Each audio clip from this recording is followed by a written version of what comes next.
This is a story about courage, commitment, and community. 3 friends to join you on the journey of real happiness. Even though you may be an adult like me, in some ways we're all still kids who like to hear stories. So I'll share this story with you. Feel free to settle in and get comfy. When Courage was young, they thought being brave was about climbing tall trees and proving themselves to the boys. Courage thought being strong was about not showing fear and holding back tears. It's no wonder Courage thought this way, because that's what they were taught by all the older people in their house and on TV. When Courage got a little older, they started to question. They wondered why everyone seemed so sad on the inside, even though they said they were happy on the outside. Courage felt sad a lot, but mostly kept it to themselves. Courage wondered if real happiness even existed. So Courage went on a journey to find wise ones, those whose outsides seemed to match their insides.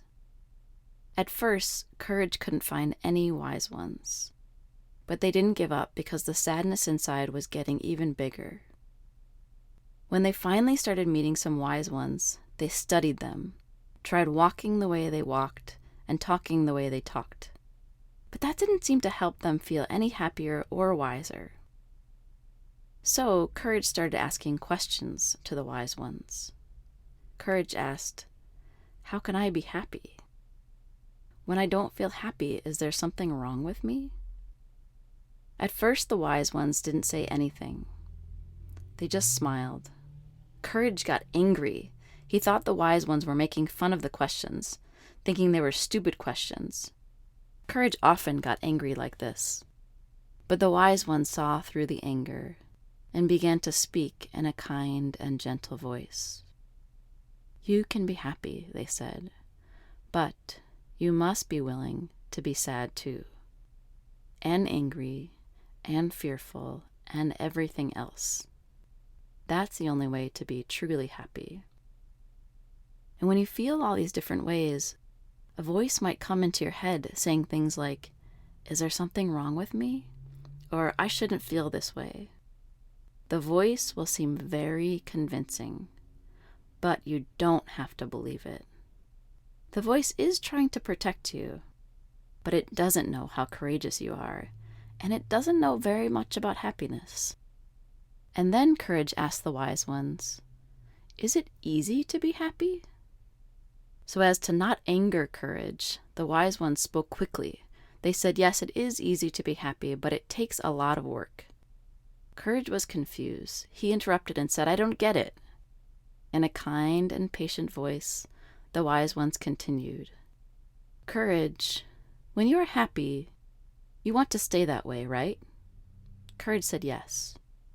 "And when you're sad, you want to get unsad, right?" Courage said yes. "Exactly," said the wise ones. "This is our habit. We are all trying so hard to hold on to the happy stuff and get rid of the hard stuff. But that's not really how life is. So if we're trying to make life that way, we're going to be pretty tired and unhappy and miss out on a lot of the really good stuff. Therefore, it takes a lot of work to unlearn this habit."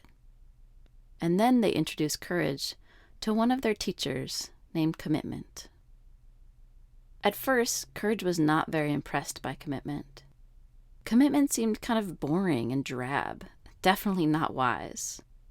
But since the wise ones had suggested they talk, Courage decided to listen. So Commitment spoke. "To be honest, I'm not very disciplined. I don't like hard work. I wish I could just watch Netflix all day, and sometimes I do. But I've known the teachers of the wise ones for quite some time, and they have taught me that happiness takes work, and it requires that I pay more attention so that I can unlearn the habits. So when I'm lying in bed and want to hit the snooze button for the 10th time, I resistantly get up, sit on my floor, and practice paying attention anyways. When I forget to practice for a day, a week, or a month, I pat myself on the back and just begin again. And when the voices in my head start to say things like, "No one else seems to have to work this hard. Why do I need to?" The teachers of the wise ones remind me that real happiness takes work for everyone, and they enthusiastically cheer me on even when I'm annoyed with them.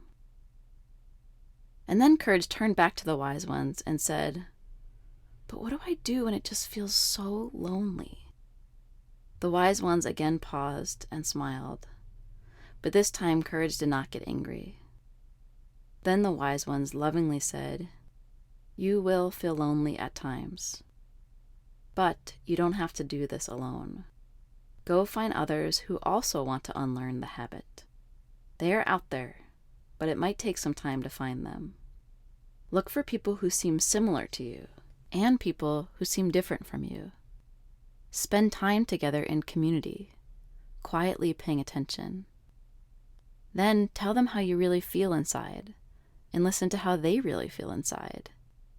And if you don't hear from one of them for a while, call them up and ask them how they're doing, and then really listen." Courage took it all in, all the lessons from the wise ones. Courage felt satisfied and grateful, but also had one last question that seemed unanswerable. Can I really do it? Without pause, the wise one said, "Yes, you can." And Courage skeptically asked, "Wait, how do you know that?" And they responded, "Because we're doing it. That's how we became the wise ones. We don't have it all figured out, but we're doing it, so we know that you can. And we'll be here with you on your journey to remind you of your name."